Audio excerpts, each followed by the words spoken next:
नमस्कार. मी नमिषा नाईक.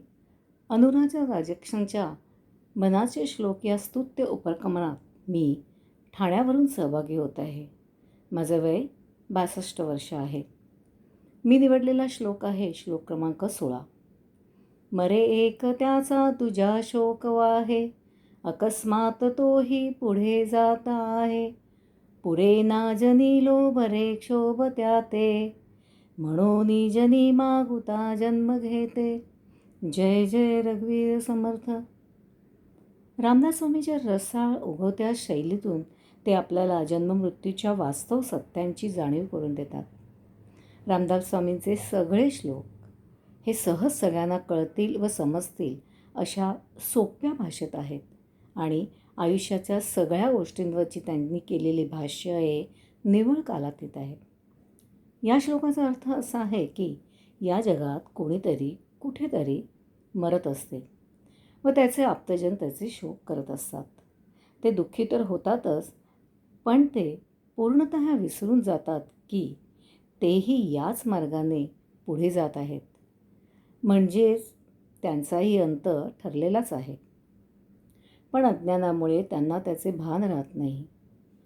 आणि इतके असूनही मानवाची मात्र हव्यास किंवा लोभाची सवय सुटत नाही आणि ह्याच लोभापायी अतृप्त वासनेपायी ते जन्ममृत्यूच्या विळख्यात अडकले जातात. मला हा श्लोक जास्त आवडतो कारण या पूर्णपणे आयुष्याचा अर्थ रामदास स्वामींनी सांगितलेला आहे. कमीत कमी शब्द आणि जास्त जास्त आशय असलेला हा श्लोक मला जवळचा वाटतो. आयुष्याच्या आलेल्या अनुभवाच्या कसोटीवरती तो खरा ठरतो. आपण रोज अगदी वर्तमानपत्र जेव्हा पाहतो तेव्हासुद्धा आपण अपघाताच्या अनेक बातम्या वाचतो. आपण पान उलटतो आणि पुढे जातो. पण नेमकं हे जेव्हा आपल्या आप्तजनांच्या बाबतीत की नातेवाईकांच्या बाबतीत जेव्हा होतं तेव्हा मात्र आपल्याला शोक आवरत नाही आणि मग आपण पूर्ण दुःखी होऊन जातो. आपल्याला लक्षातच येत नाही या शोकाच्या मध्ये आपल्याला लक्षात येत नाही की आपणही त्याच मार्गाने पुढे जाणार आहोत. आपल्याला त्याचा विसर पडतो. स्वामी आपल्याला शोक आवरायला सांगत आहेत. अचानक मृत्यू, अपघाती मृत्यू, नैसर्गिक मृत्यू, वार्धक्यामुळे मृत्यू असे अनेक मृत्यूची वेगवेगळी रूपे आहेत. मला मात्र असे वाटते की आपण सर्वजण सर्वसामान्य आहोत. देहधर्म जसा आपल्याला चुकला नाही तसेच प्रेम, माया, संवेदना, विरहाचे दुःख हेही आलेच की हो.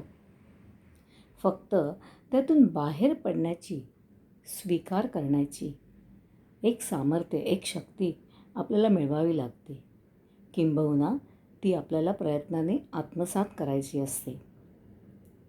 हे सांगतात रामदास स्वामी आणि पुढेही सांगतात की हे चक्र माहिती असूनही मानवास लोभ काही सुटलेला नाही.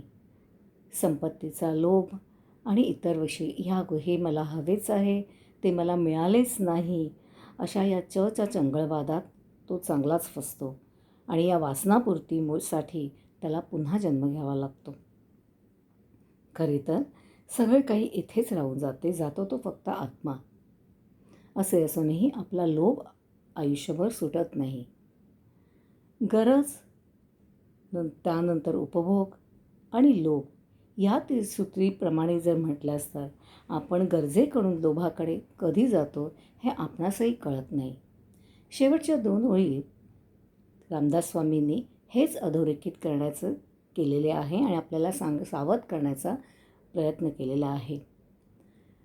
मला तर असे वाटते ना का की हे जीवन म्हणजे सुद्धा एक लोकल आहे आणि आपण त्यातले सगळे प्रवासी आहोत आणि याचे तिकीट मात्र आपल्याला परमेश्वराने दिलेले आहे.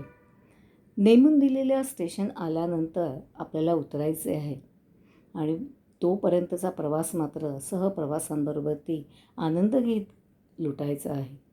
बस इतकेच. रामदास स्वामी ह्या सर्व आयुष्याबद्दलचा अर्थ आपल्याला या 4 ओळींच्या मार्फत आपल्याला सांगत आहेत. जय जय रघुवीर समर्थ. धन्यवाद.